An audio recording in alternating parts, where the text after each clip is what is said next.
fiction, science fiction, horror, fantasy, crime, LGBT, thriller. You have now entered the House of Mystery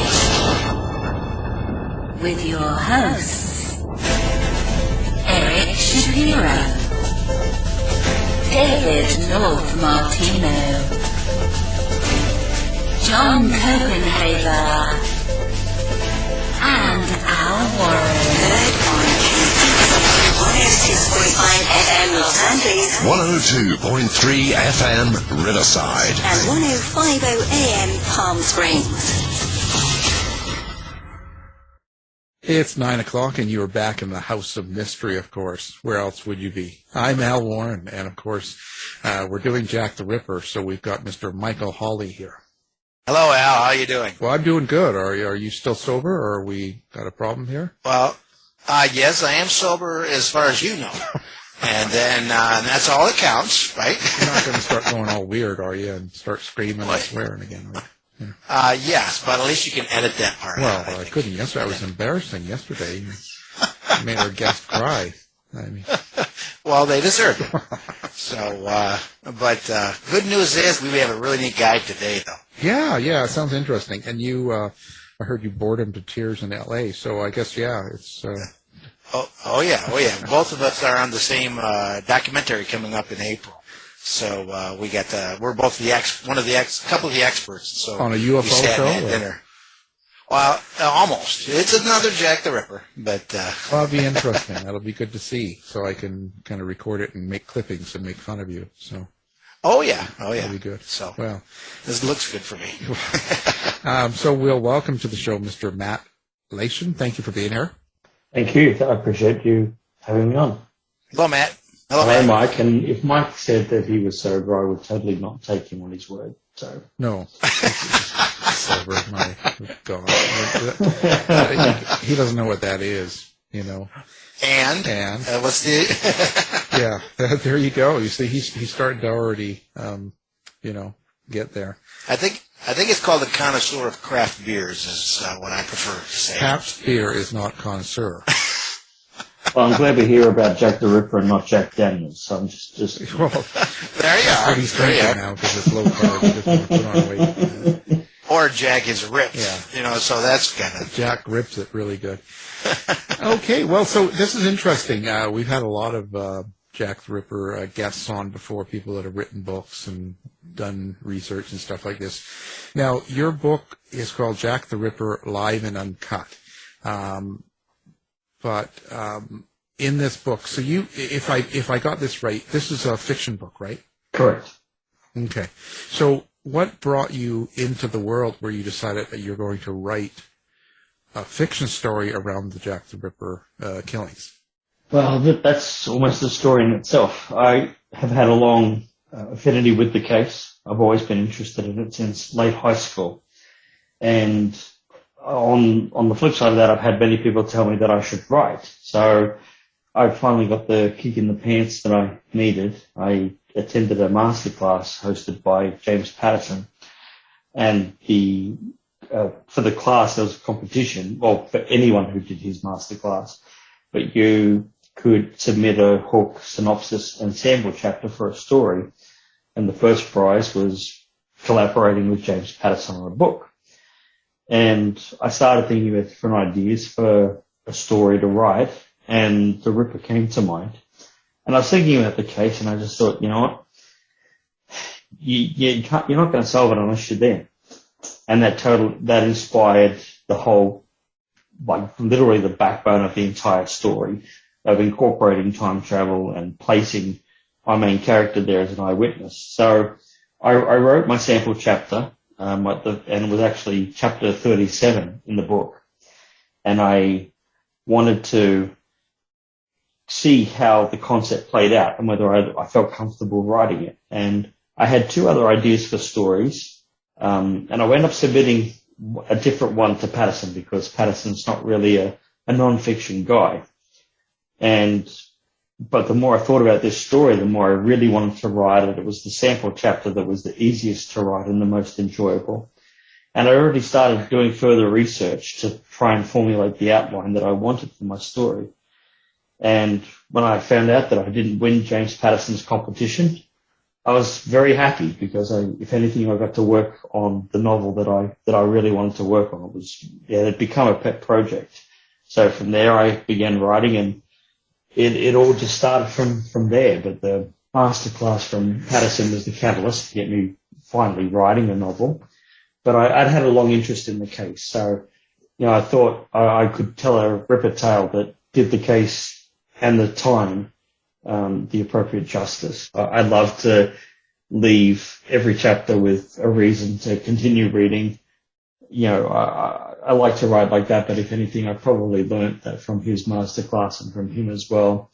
And you can actually tell him that something that he's said that has always stayed with me, whereas he had said, when you tell someone about a story that you have or show someone a piece of your writing, if someone says, well, that's good, that's not the answer you want. The answer that you want is, I would like to hear more, or I would like to read more.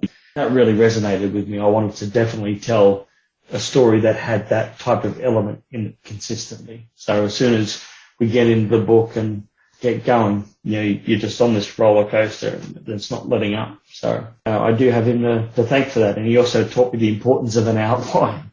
I never outlined a story before, and the one time I tried to write a novel, I didn't even come close to finishing it. I got about 50 pages in, and I only wanted to write the good stuff, and I had no outline. And thanks to Patterson's class, I learned the value in that. But also for a book like Live and Uncut, where there's so much research in it, and some particular scenes or moments, like let's just say the Elizabeth Stride murder, for example.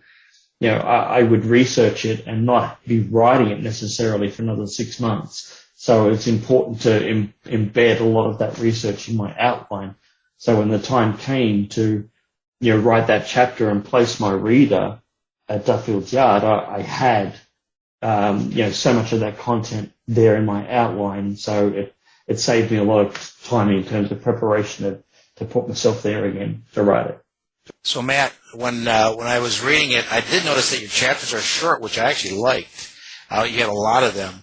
But one of the things I remember when I was writing my fiction novel, my editor said that, for historical fiction, even though it's fiction, you better have your facts right.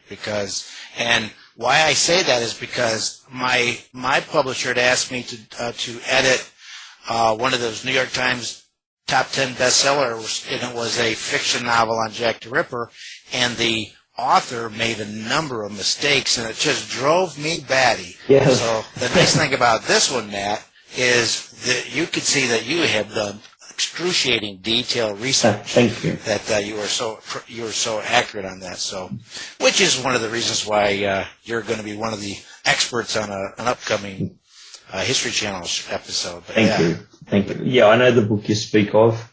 It came out about 3 months after I finished Life and Uncut and was starting edits, and I thought, damn, because, there hadn't really been a mainstream bestseller or movie for the Ripper in a long time, and that came out, and, that's fine. But as part of my research, it wasn't just about the case itself. The initial research I did was on Ripper fiction. I brought up a lot of books on Amazon and IMDb and movies on IMDb, but more so the books.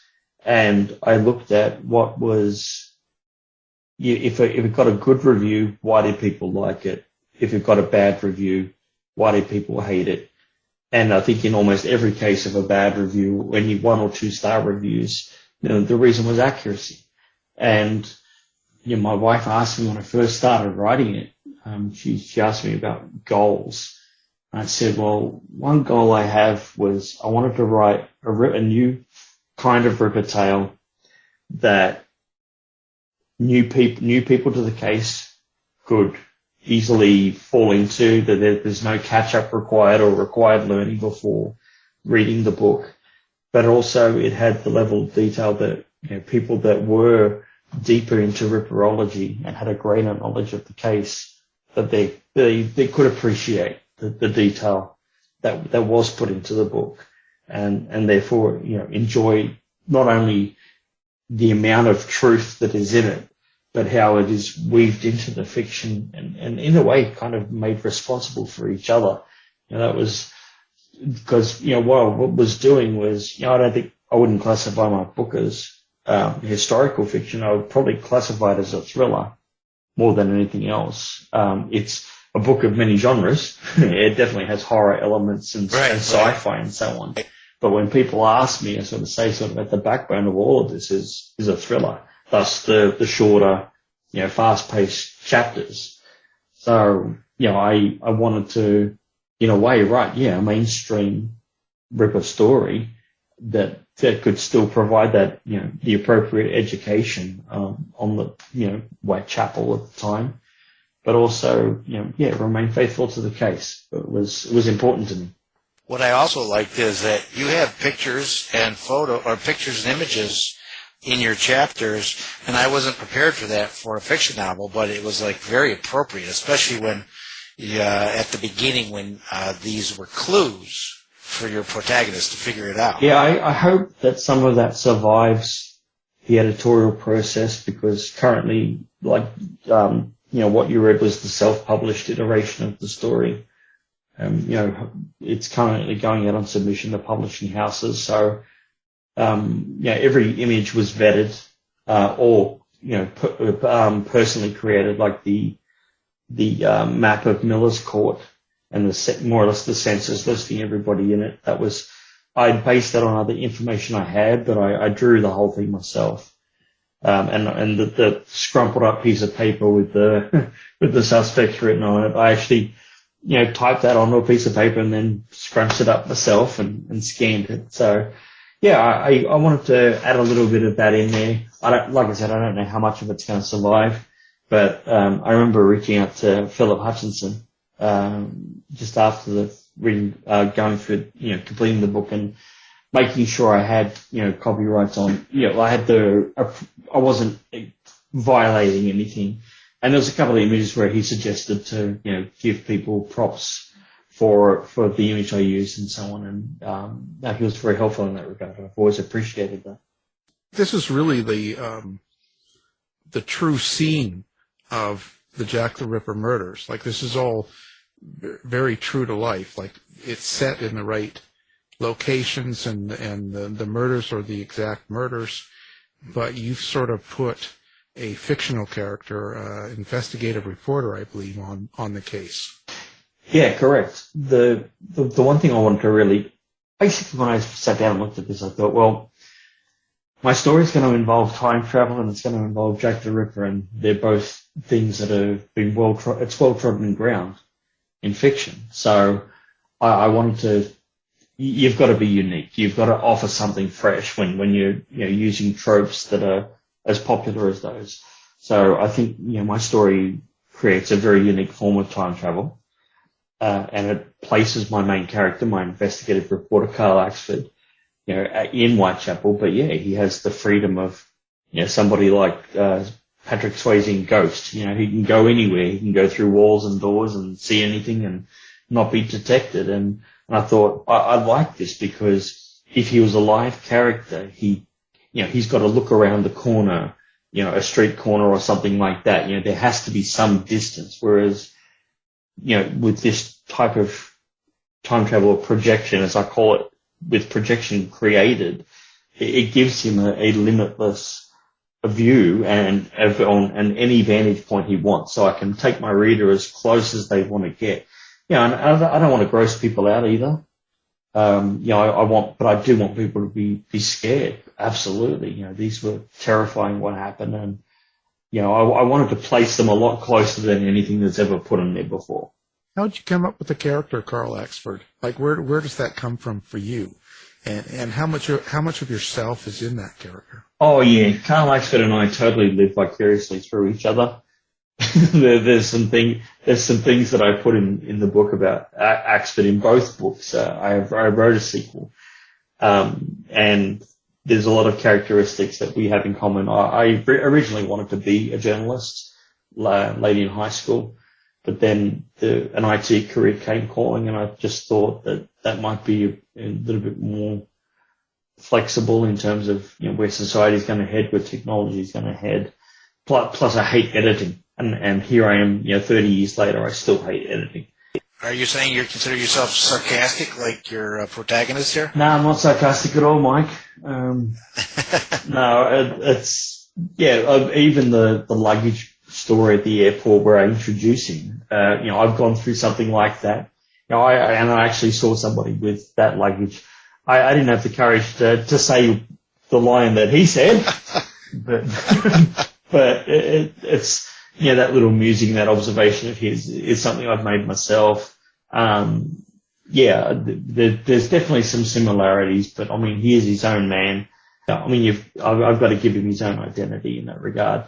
But I know one thing that I've done and people have found it interesting. Some people have liked it, some people haven't, but I'm not very descriptive of physically what he looks like. So, in a way, Carl Axford's what you want him to be.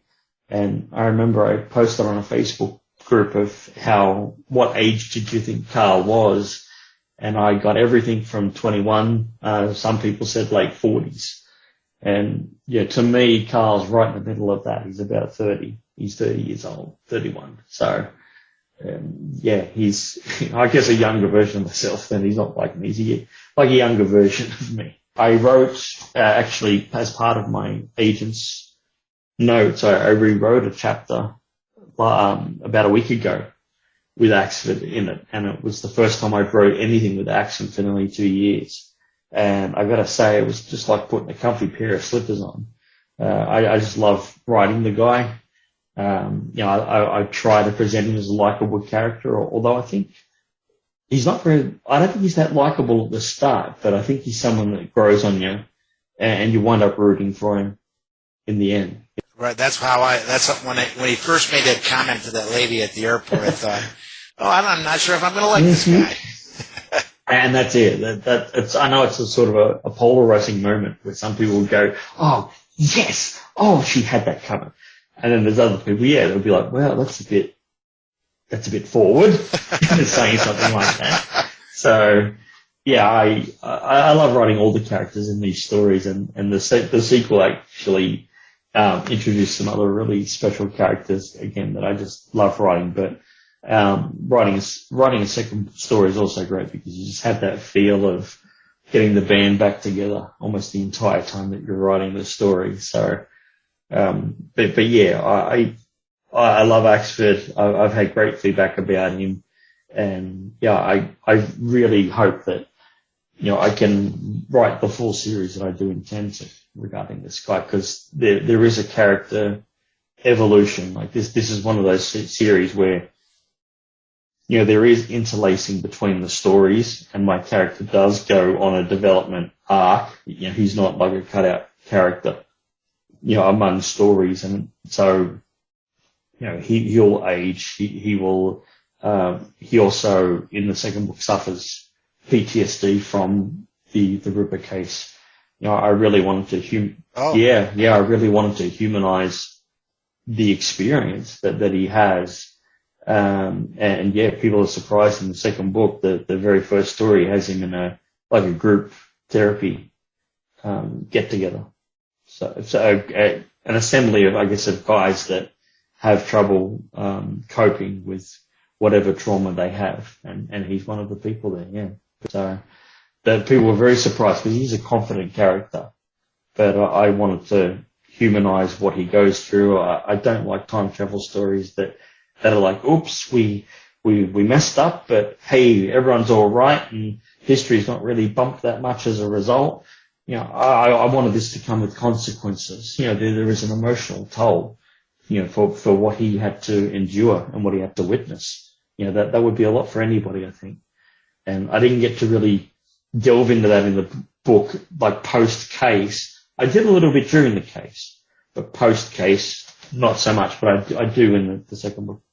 Well, how do you experience your character then? How do you experience Carl Axford? Do you hear his voice in your head, or do you see him, or how does that work for you? Sometimes. I sometimes feel Carl's a guy I'd love to just sit down and have a beer with.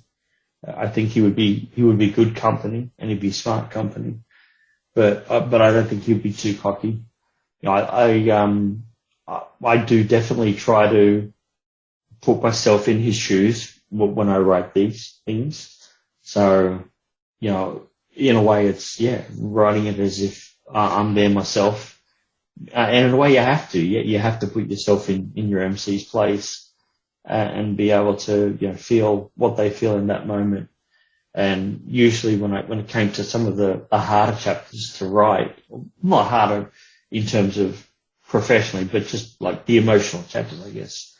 When it came to writing the chapters that featured murders, for example, you know, I would sort of step back from the laptop for a bit and just think about things and play out what I had in mind for that chapter or that scene.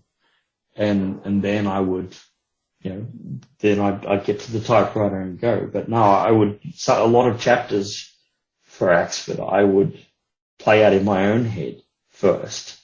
And in a way, I would put myself in his place and I'm thinking, well, how would I feel if I was, you know, witnessing this or experiencing that?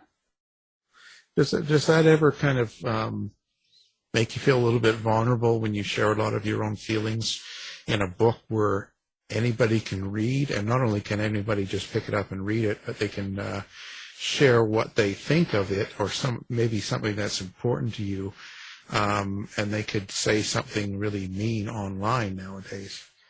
Sure. Well, there's always going to be haters. I was definitely resigned to that when I wrote the book. Ironically, I haven't really had any. I think the only hater I ever had dissed on me because I don't live in London. Apparently, I'm not qualified to write the story because I don't live in London. That's Michael. Don't worry about him. You know, but I said it privately. I didn't know you knew I said that. What's going on over here? You know, it's fair enough to say that, but in a way it's not, you know, because, especially because a lot of the murder sites are now very different. So, you know, seeing Mitre Square, for example, these days is not going to, you know, bring me into writing Mitre Square in 1888 at all.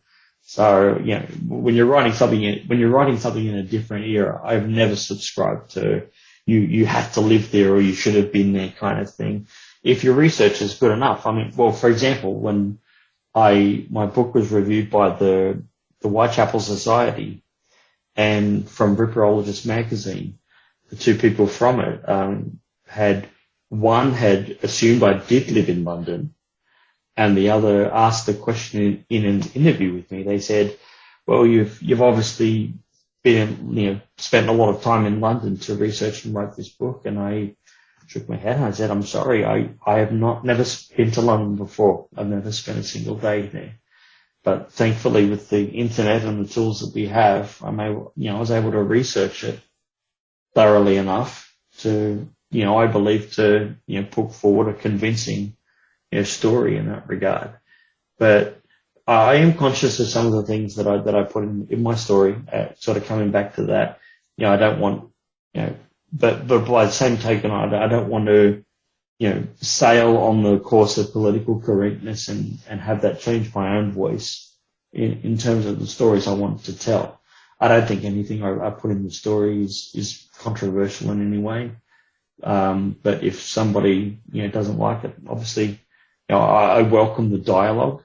Yeah, I would never say to someone, you know, that don't, you know, if you hate my book, I don't want to hear from you, because you fail to want to become a better writer, I think. You know, as I said, you don't have to write to the masses, but, you know, there's things that, you should become mindful of. But thankfully, I haven't really had any hate or disdain for the story that I told with Axford there.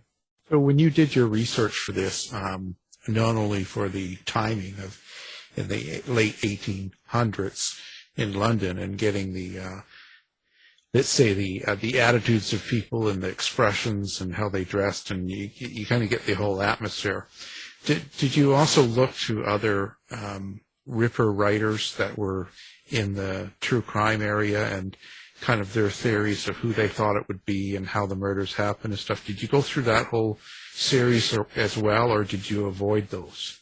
I have a ton of books in terms for research for the area for the case itself. I have many books that don't even involve the Ripper, but they're about the conditions in the East End, like People of the Abyss by Jack London. I read that, and I basically I expanded my research out to some of the best Ripperologists that are around and their material.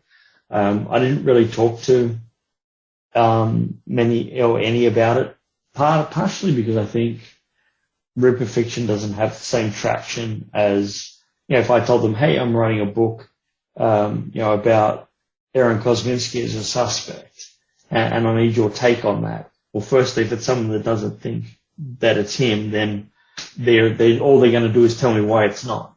So, no, I didn't, on account that, like I said, I was sort of a fiction writer trying to carve my way out. But if I did have questions on some things, there were people I went to.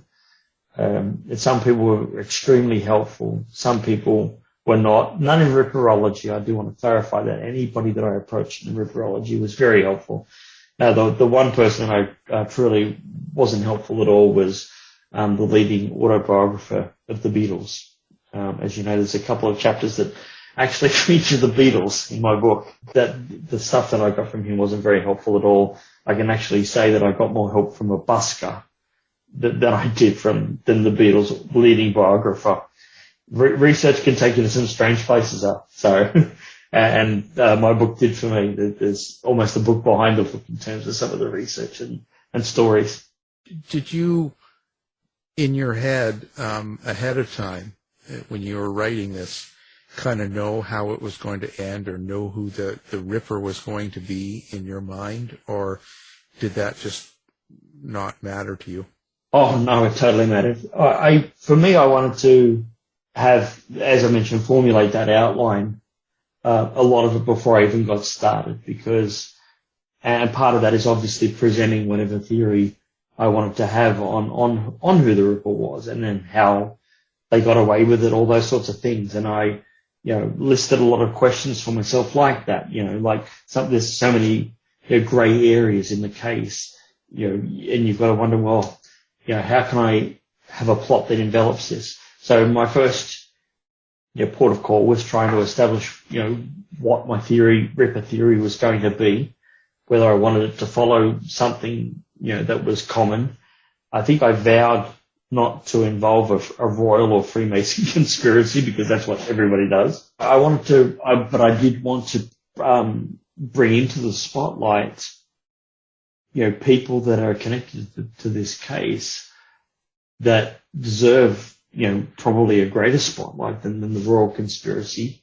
And I wanted to bring up people that were interesting, worth talking about. And I remember a friend asking me, I'd written about 60% of the book, and he said to me, do you believe your theory on who Jack the Ripper is? I said, no. And he said, why not? I said, because it's a work of fiction. If I was writing a textbook, I don't get the same liberties if I'm writing a textbook. I said, but I'm not. I'm writing, a Ripper tale. I want to make it interesting. And this was the kind of plot that I came out with. And, what I described was I had several different beats of the plot that I had in terms of who it was and other notions. But the thing that strung it together was the Goulston Street graffito. And I worked on how I was going to involve that in the story. And I'm not going to give any spoilers. I worked on that for 2.5 weeks alone, just coming up with how it was going to fit and how it was going to be a crucial part of the case that Axford has to solve, and revealing, the problems that he's up against other than just identifying the Ripper. You even have a couple of suspects kind of knowing each other there. Yes. Yeah, I wanted to do that too, because the East End's not, it's sort of a large place, but in a way not. Everyone says it's a small world. But also, especially given the origins of some of the characters, some characters are of similar background. So I wanted to try and establish ways of, having that interconnectivity, not just, people are connected by the Freemasons. You know, there's other ways that we can bring people together in a story. And, you know, the way I did it was fictional, but very rational. So, you know, I wanted to create a community for, you know, that supported, you know, new immigrants into London. And that's how two of my characters met, in the story. But where they met was very real. Where they would go after every meeting was very real. And yeah,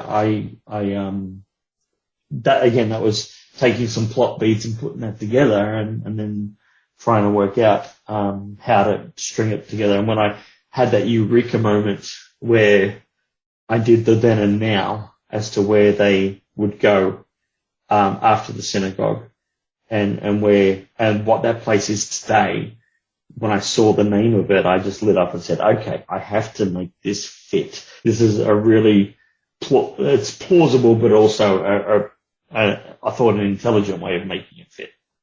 Very crafty. Yes. Thank you. Well, to let you know, I guess this is a little bit of a spoiler. When David Green from Ripperologist magazine was reading it, he reached out to me and told me that he was loving the book, but he, once learning that the Gorston Street graffito was an anagram, he was trying to work it out prior because apparently he's an anagram champion, an anagram king. And I thought, well, good luck. I didn't think he would. And he did. When he finally got to it, he told me it was anagram bliss. He loved it. Did you use a lot of the actual evidence, like, you know, that was brought up and it's been talked about on movies and books and stuff, like the Ripper letters and things like that? Did you use all that? Yeah, I used the Dear Boss letter, probably not as intricately as it probably could have. But again, I sort of worked with what I would consider a great parameter in the case, and that is there was another letter that's affectionately referred to as the threatening letter. And nobody has, I don't think anyone's sure whether it was written by the Ripper or not. I think it was assumed it wasn't, only on account of we still don't know who the recipient of the threatening letter was, who it was addressed to. So I wanted to work that into my story. When I read the contents of that, I thought, oh, that's great. I can really work that into my, you know, again, making it responsible for the fiction and the fiction responsible for fact. And when I worked the threatening letter in, yeah, because you know, anything that's grey area in the Ripper case, I saw as fair game. Because if you say, well, it's this, no one can really tell you it's not because it's not proven. But anything that's obviously black and white, I tried to adhere to. But yeah, I took the threatening letter and went to town with that. I made sure that it featured. But also, yeah, you know, working with other things like the Maybrick Diary and the Maybrick Watch. But the Gorston Street graffito, the piece of Catherine Eddowes' apron that was torn off and left at the side of the. Yeah, I wanted to include those type of things. Again, I really like when you're doing research and you find ways that you can braid it into the story you're telling, and as I mentioned, make the fact responsible for the fiction, like making them, you know, just intertwined and responsible for each other. I think there's just very high reward in that, and the more you can do it, the better. You know, it's not a case of intertwining like 3 or 4 things about the case in the whole story. There's a whole lot there. I remember a reader who loves the case, and she said to me, you know, after about 2/3 of the way through the book, she just began to forget what was truth anymore. And I said, well, that's what I like to hear. So, yeah, I take great pride in trying to include as much as I can for you know, the Ripperologists and the people that are synonymous with the case, but also people that are new. You know, it's important they learn these things too. You know, a lot of people know about the Dear Boss letter. That's a slam dunk when it comes to discussing evidence about the case, but hardly anybody's ever heard of the threatening letter. And when I did compare handwriting on those, they are pretty similar. So I thought it was a liberty I could take and include it in my story. Well, what's nice about that also, 2 things. One is that your story doesn't get bogged down by history. I mean, you really do a great job at that. But also, 2018, the Ripper community gave you Jack the Ripper Fiction Book of the Year. So that's They great. did, thank you. Well, you and I are what I refer to as class of 2018, because that year you won right. for your Tumblety book, Suspect, and So, Al, did you see how I sucked him into this? Tell everybody how well I did. oh, Yeah. I so could have made this question all about me, but no, Mike, I know I always feel compelled to mention that you won the much more illustrious nonfiction volume. But yes, I had good competition that year. I had some brilliant books that I was up against. You did.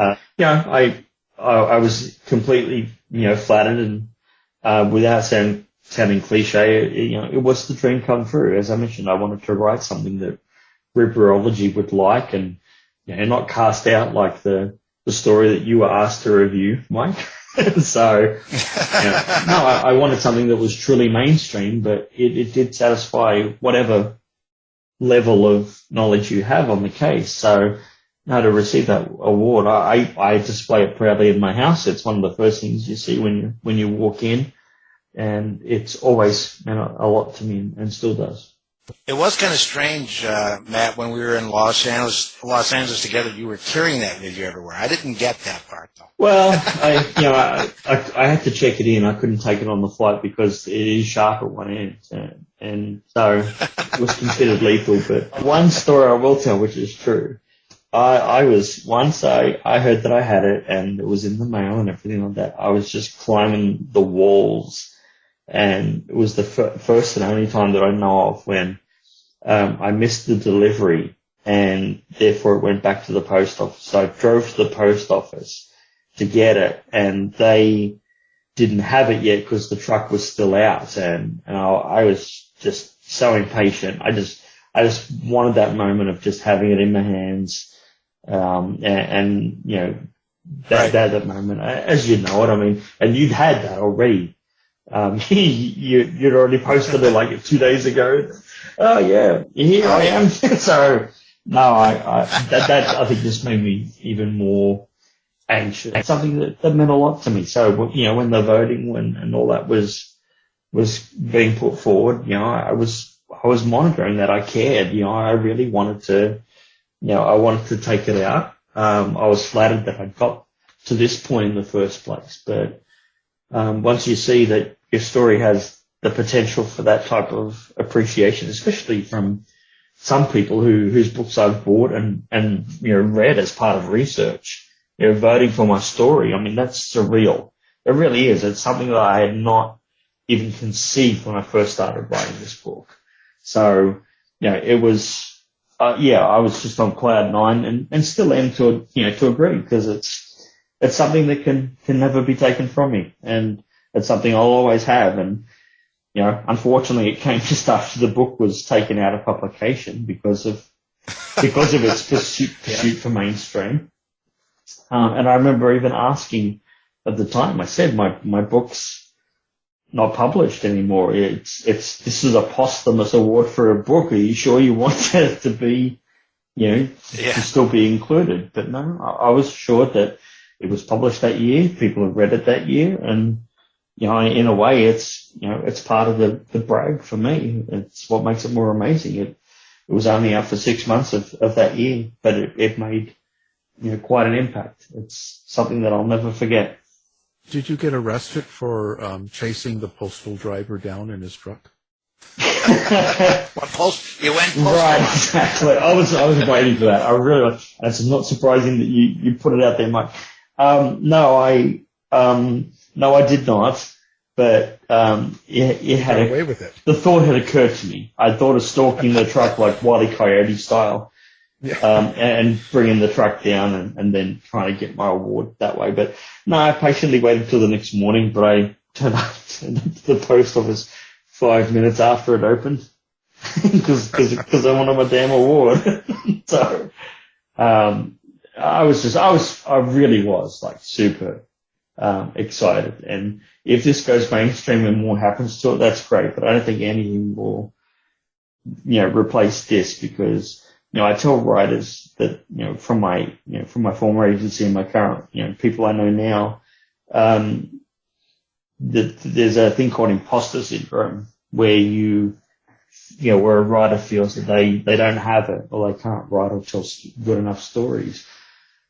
And that brief time that I was self-published with the reception I received and award and everything like that, I don't get imposter syndrome at all. If an editor passes on my book, I don't care. That's the way it is. I had one editor who I went extremely close with, and it was a shame because he was the number one draft pick and for good reason. He edits like some of the best thrillers and mysteries out there. But because of the sci-fi and speculative elements, he couldn't sign it. But he said if it didn't have those, he would have. But the self-published part and feedback from people I'd never met before who had read my book, feedback from Riverology, feedback from, around everywhere. It just made me feel like, okay, I can tell stories. I should stick with this. And the award is just like at the very forefront of that belief. So, Matt, the question is, like, both Al and I, we're nonfiction to the core. Right. Have you ever, because you did research so much, have you ever thought about doing nonfiction, or are you going to stick with the fiction? Sticking with the fiction because I'm a fiction writer. As I mentioned, I wrote a sequel which is not related to the Ripper at all. But there is, and I also wrote a fantasy based whodunit. So Agatha Christie meets Game of Thrones. And again, I think at my core, I like to tell thrilling stories in a way, but I get enjoyment out of those. I haven't really given much credence to writing nonfiction. To be honest, I appreciate writers who do it, who take that investment in time and effort to present research and facts. The reason why I like your book is because you're not putting Tumblety as the man. He's not the Ripper. You're basically presenting what you've learnt about him and therefore what we need to learn about him and other suspect books that are out there that are like that. So, I totally, appreciate that side of it. But no, I like, if the History Channel comes calling, sure, I'll appear on it, but no, I don't think I would write the nonfiction. I have thought of another idea for another Ripper fiction story, but it's one of about 14 ideas for stories that I have right now, and it's probably about 9th on my list. So I don't think I'll be getting to it anytime soon, not unless I can, God forbid, make an actual career out of this. That would be nice. But I did have an idea for another Ripper fiction. I would love to write another Ripper fiction, but not using the foundation that I had with Live and Uncut. This would be a totally different story, a different perspective, and also and probably more closer to non-fiction on account that the main character was set in the time during 1888. So it's not a current or present day person going back to experience this. Make sure you read my next book first. No one's going to read your book. I think you have a certain amount of freedom doing it your way, like that's doing true. Historical fiction in a sense, because you can take all the things you do or we know in general for around a scene, a crime, a time.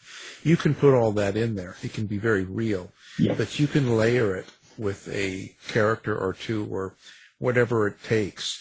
And you have a freedom with that, like with what Mike writes and even myself. It's it is what it is. Our characters have done what they've done, and that's it. But you can actually weave your own story in amongst the true story. In terms of storytelling, absolutely. But I also think, ironically, nonfiction books or stories come under greater scrutiny because of the fact checking. With fiction, there's some fact checking, as I mentioned. Some people don't like inaccuracies, but the writer can always lean back on and say, hey, it's a work of fiction.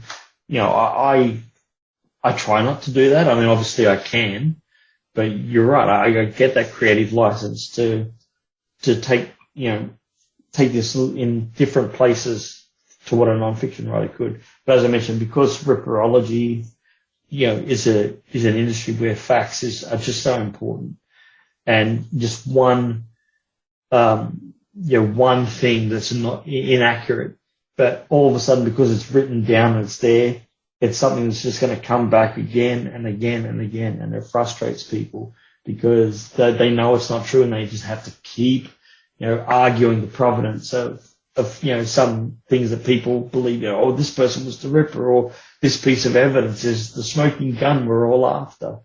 It's a much hard, to me, it's a double-edged sword, because in non-fiction, I think you come under greater scrutiny.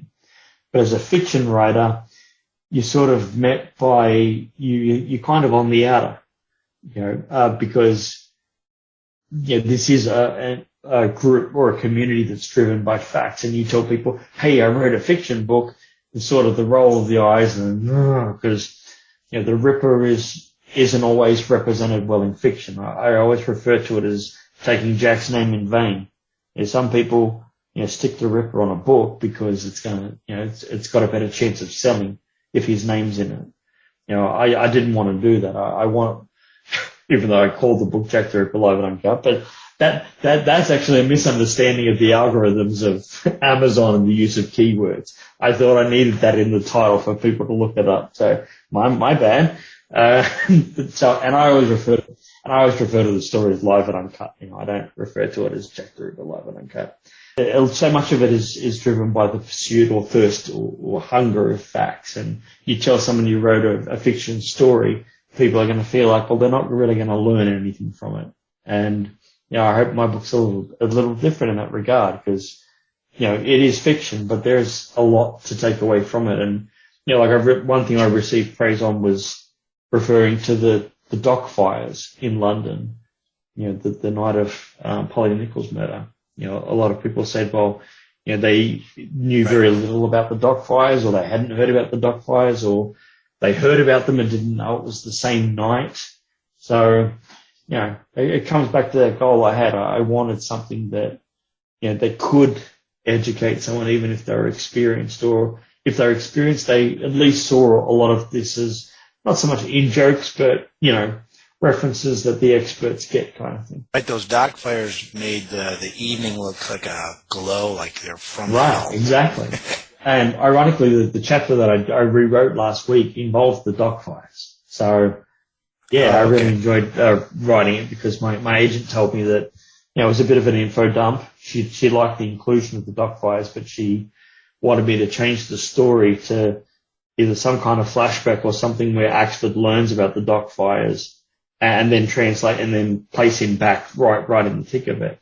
And I thought, so I did. I rewrote this chapter. So a lot of the info dump is actually coming from a professor giving a lecture, and Axford is watching it, online.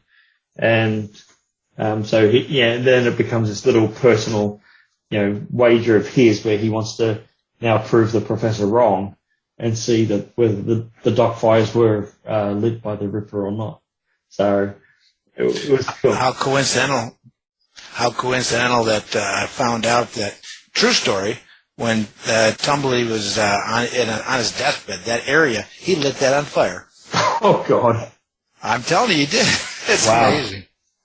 Yeah, he could be pinned for the dock fires, if not the murders one. There you go. Yeah, see, it's part of he did something. So someone picks up the book. They pick up Live and Uncut, and they read it. At the end of it, was there something you hope that they took away from the book? As a thriller writer, priority one is I hope my reader was entertained.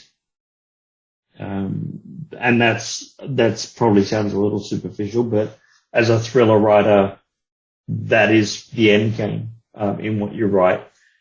I hoped if it was somebody that was new to all this, that they came away not only thinking about the Ripper a little more, but also they were exposed to people and evidence in the case that's not as prominent as what you see in TV shows or movies, or other, books that represent the case. I wanted to offer some new things or education on people or things that they might not have seen before. And I hope that that's realized. But also I like to place the notion, like Limbo, I think, is a great concept. I like the idea of, being sent to somewhere and be, as I mentioned, the original question I put in my head was the notion was the only way we'll ever know is if we're there. And so I wanted to put a guy there and then have people think about other cases as well. That's why the last chapter almost screams out that there's going to be a sequel, because, Jen offers up, some dates or places where she wants to go on holiday, and Axford's just dismissing it all immediately. But, those name and dates are significant. One of them is the death of Tupac. One of them is the disappearance of Jimmy Hoffa. One of them is the assassination of Kennedy. So, I want people thinking, this is a cool idea. I'd love to see how this would play out in other cases or other events in history, for sure. You mean Tupac's dead? I didn't say that. I said the date. Okay, no, I did say his death. Tupac's, in parentheses, alleged death. Ironically, my second book has that in it. There you go. See, now we know. Yeah, a very brief synopsis. The second one involves the deaths of about six musicians that all their deaths have been deemed accidental or suspicious, and I link them all to a common cause and offer up a present day target. So that's where I'm headed in book 3. But I have 5 stories completely mapped out. I literally know the last chapter of my last story and how it's all going to end. So as I mentioned, I've written 2, but I started writing the 3rd, but then I realized I needed to diversify. I couldn't just put all my eggs in one basket. So I wrote Murder Between Realms, which was my fantasy-based whodunit. And that's also about to be shopped out as well with this. We're waiting at the moment. Obviously, I'm making some changes as per my agent notes, but also once the History Channel show drops, which looks like it might be in a couple of weeks now, Mike, we'll see.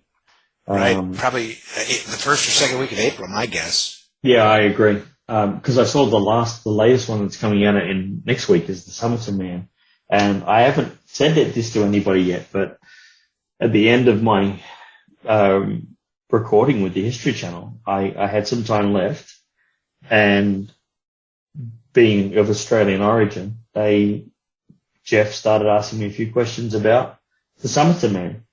Oh, really? Yeah, and after a few questions, I just looked at him and said, "Is the camera still rolling?" And he nodded with a smile, and so I can't guarantee that I'm going to be. Oh, that'd be cool. It would be amazing, but I can't. I mean, I haven't put it on social media or anything because it's not a guarantee. The Ripper episode is a guarantee. The Somerton Man, not so much. But next week I'll definitely be watching. And yes, and if my ugly mug comes on the screen for a few seconds, and I'll be letting everyone know that if you want to catch Matt Leyshon for 10 seconds out of an hour show, tune into Lawrence and History's Greatest Mysteries for the Somerton Man episode. So how do people get a hold of you? Like, what do you like to do? Do you like to interact on social media with readers, or do you have a website? Let's give out your information. I appreciate that. I do. I definitely love engaging with readers. A lot of people will say, they've, reached out to me, after reading the story, and I stay in contact with people, and some people I even go back to proofread, new stuff that I write. So, some people come near and dear. So, I am on Facebook. There is Matt Leyshon. Leyshon. There is a Matthew Leyshon as well, but that's probably more my personal one. The Matt Leyshon is supposed to be my writer one, but I do put some personal there too. I'm on Twitter a lot. My Twitter handle is at mleyshonorth, AUTH at the end. I'm on Twitter as well. I'm on Instagram, but I've only ever posted twice on Instagram, so I will barely give that out, but my website is www.matt, Leyshon.com. And as I mentioned, the book is out of publication, unfortunately, but if people do reach out to me, I'm still inclined to send somebody a PDF copy of it, because I still like to gain readership and seek further opinions as well from readers. Until I'm signed, I'm not bound by anything to not be able to share it with people who want to read it. So I welcome anyone who would want to. Great. We'll have that up on our website as well, so people can find you with one click. Make it easy I appreciate for them. that. And I'll tell you, it's been a great conversation, and good luck in the future with all this. So, thank you so much. I've had a great time talking with you guys. I'm sure I could easily go for another 2 or 3 hours, but yeah, what time we've had, I've really enjoyed it, and I love the questions as well. Yeah, great speaking with you, Matt. Great speaking with you. Yes, great catching up with you too, Mike. So the book is called Live and Uncut, Jack the Ripper, and the author is Mr. Matt Leyshon. Thank you for being here. To find out more about our show, guests, or to listen to past shows from our archive, please go to www.houseofmysteryradio.com. Show's over for now. Was it as good for you as it was for me? Well, good night. This has been a production of Something Weird Media. I'll be back.